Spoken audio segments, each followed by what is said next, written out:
I'm very conscious that this is the last talk, and I want to apologize in advance. First of all, I'm going to talk about money. I know everyone's tired.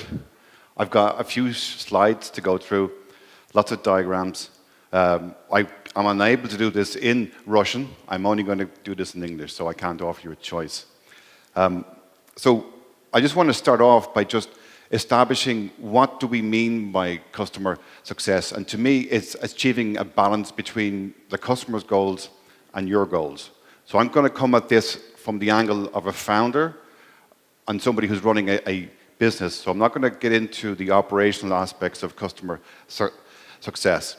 And I'm going to focus on the revenue side. We will assume that we're obviously chasing the customer's goals and making sure that they are going to happen. So the first thing is that customer success, if you're a founder of a SaaS company and you want to drive up your revenue, you've got to focus on this. Customer success is not support, and it's not selling, and it's not happy customers. Why isn't it happy customers? Because they churn too. You want successful customers. If they're happy, great. If they're unhappy, fantastic. As long as they renew every month or every year, to some extent, you mightn't even care if they're happy. Right? So why do I need it? Maybe you're at 100,000 a year in ARR, maybe 500,000 or 1 million. At some stage, all those great new sales that you've been getting are going to stop coming in as fast as they were. So you're going to have to look to your existing customer base to boost up that revenue.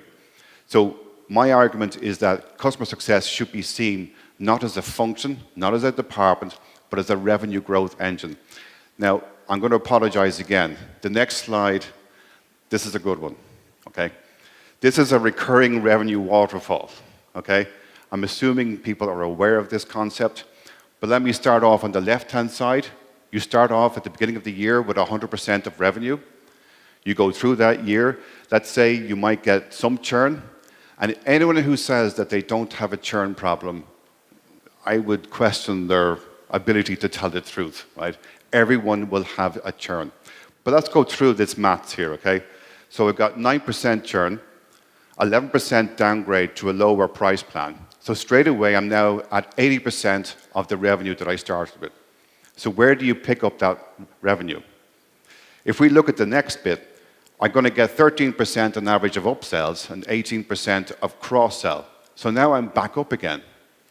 And now I'm at 111% of net revenue retention. So that's good, right? I start with 100 and I end up with 111, right? Great. Now the important part here is the expansion part. Why is that important? Because do customers who are not getting the success out of your product expand and use more? No, okay? So this is good. Expansion is good. You want to focus on those customers that have the ability to buy more software from you, consume more. And this is the most important metric. There are so many metrics that you can use in a SaaS business, but to me, this is the most important one. Now, there's two things you must get right, in my opinion, when you're scaling your customer success. The first thing is to get the fundamentals right. So, customer success is not a department, it's not a function. I know I said that before, I'm going to say it about 3 or 4 times. It's a strategy, okay? So there's a Gainsight, which is a customer success product, talks about that CS is greater than CSM. What that means is that the strategy of customer success goes beyond the ability of your customer success managers. The second fundamental is you have got to understand your market, you've got to understand your customer, and the way in which you might do that is through NPS scores, constant feedback, and so on, but you've got to have this understanding of your market and your customer. You've got to set the right cadence, so how fast do you want to go? If you're signing multi-year contracts, then there's a tendency to be nice and slow about, you don't really have to worry about these customers churning because we're doing multiple year contracts. If you're doing monthly, then the cadence has to be quicker. One way of describing this is a difference between, I know it's late, difference between urgent and important, right? Because if you think about what we're doing when we're trying to grow a company, everything is urgent. So we drop the things that are important. So the important things are maybe the medium to long-term view. So that's one of the key things to watch out for. Obviously, you need to have a customer-centric culture. If you're trying to set off on a customer success strategy and your engineers turn around and say, oh, we don't really need to worry about how the upgrade works, that's a problem for the support people, then you know you have a problem. The engagement process, how do you engage with your customers? What sort of account management protocol do you use? So that's important too. Scaling. So if I have 10 customers and then I jump from 10 to 50, the processes that I'm going to be using are going to be very, very different. There's a lot of complexity coming in.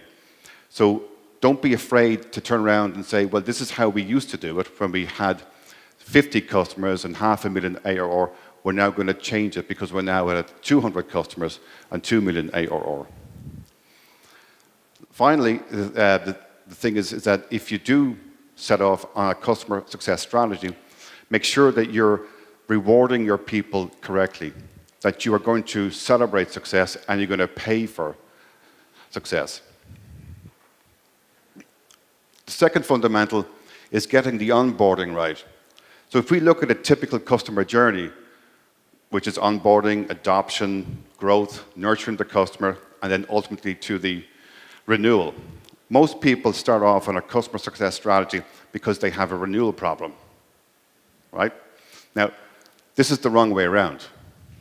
So this is too late. But let's just go through the expectations after the sale. The customer, right, thinks the product is awesome. They've made the right choice. It's money well spent. They're probably going to get their bonuses this year because your product's going to help them achieve all their goals. And they're definitely going to renew next month or next year, depending what plan you have. You're there thinking, we're completely awesome. The customer made the right decision. We probably didn't charge them enough. We probably should have got some more money. And we're going to make our numbers this year, and that customer is definitely going to renew. If we use emojis, this is what it looks like, okay? Everyone's expecting great things, the pre-sales anticipation, the post-sales is going to be awesome, and the customer is going to renew. This is what typically happens, right?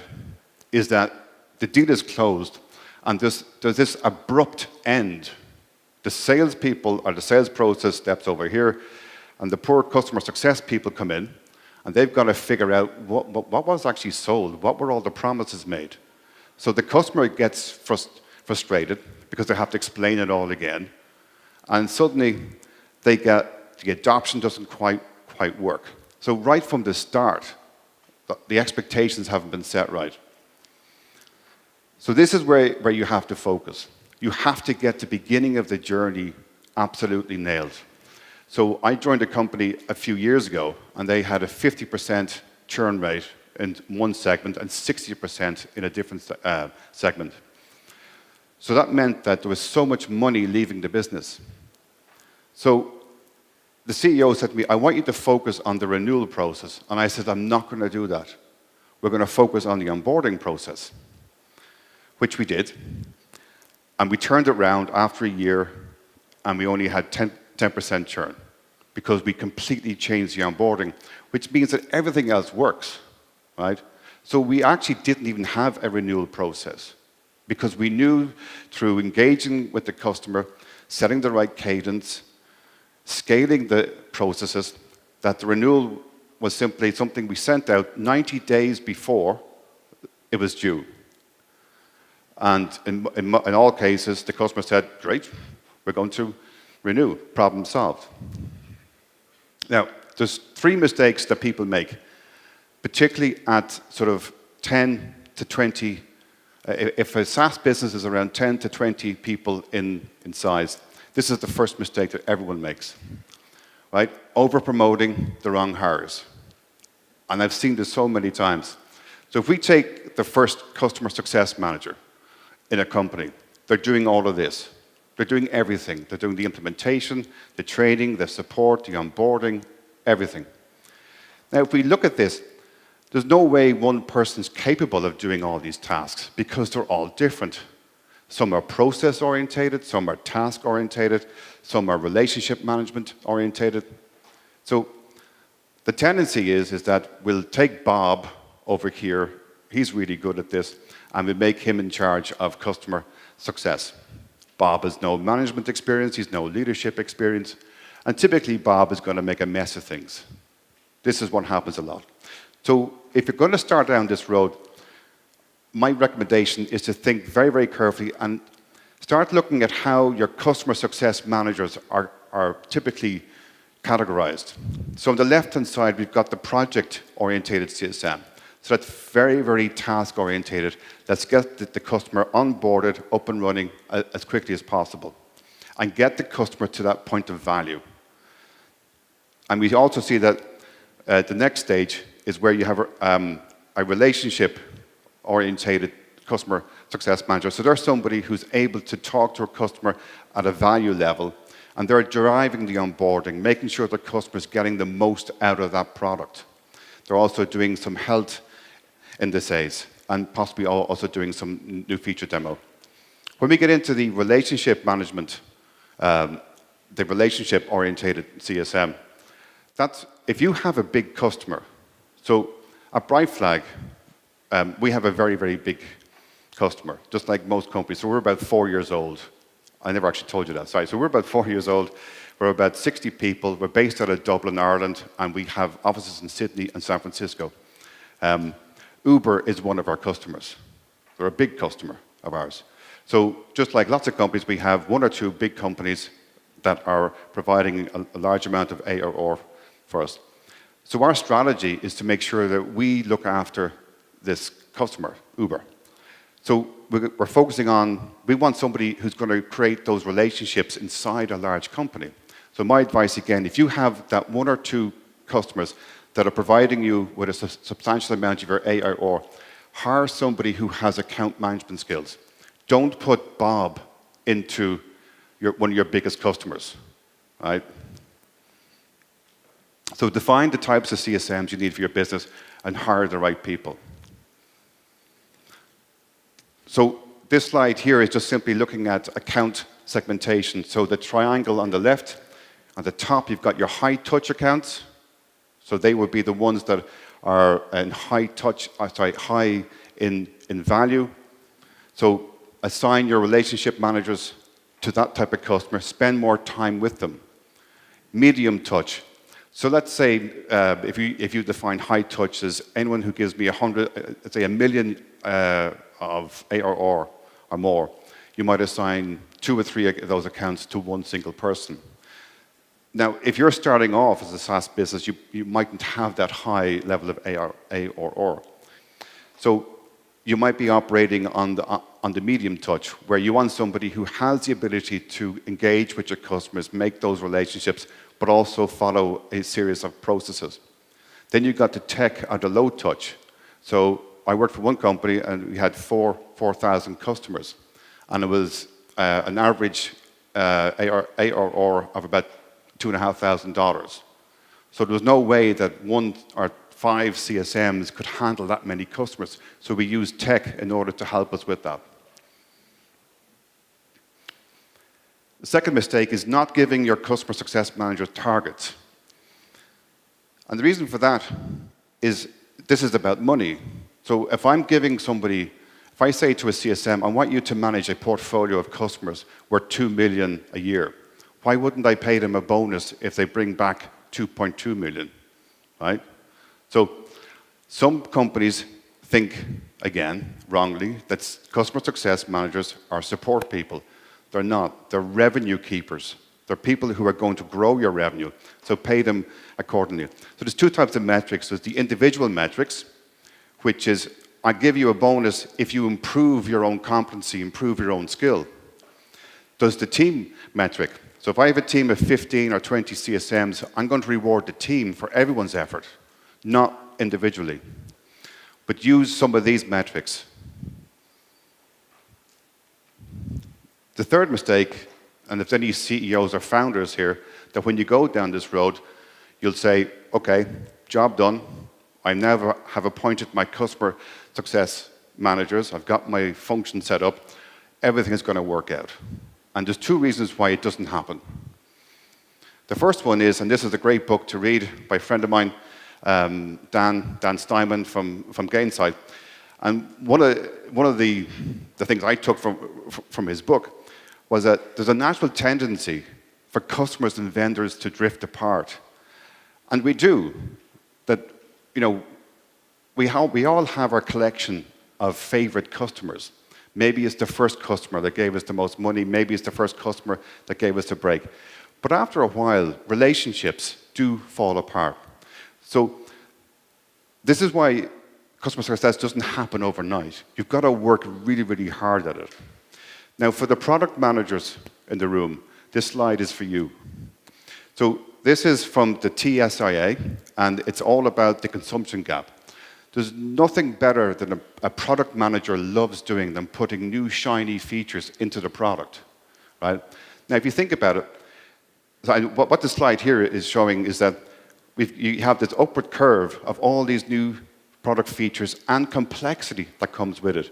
And then the bottom line is the ability of your customer to actually use them.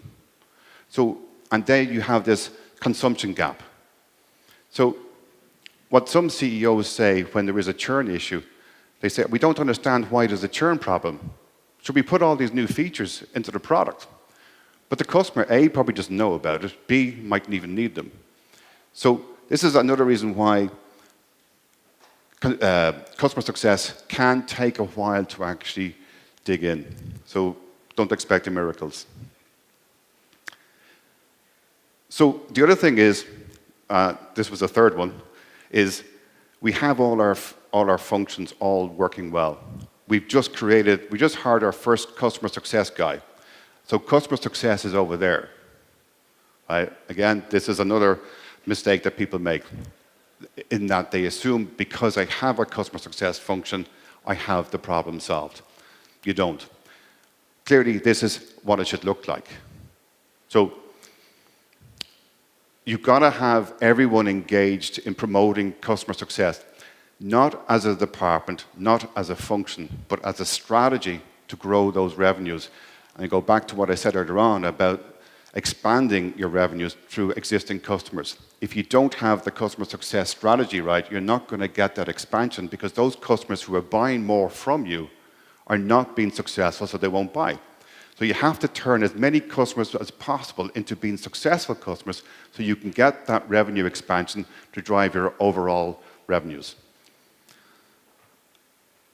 And this guy here, if you don't have time to do it right, when will you have time to do it over? So the final point here is that you've got to put time and effort into making customer success work as a strategy and as a function, but most of all, as a strategy. So just to summarize, I've said this about 12 times so far, customer success is the strategy. Hire the right people, get the fundamentals right, be prepared to fail, just a few times, not that often, and spend time getting it right. Thank you.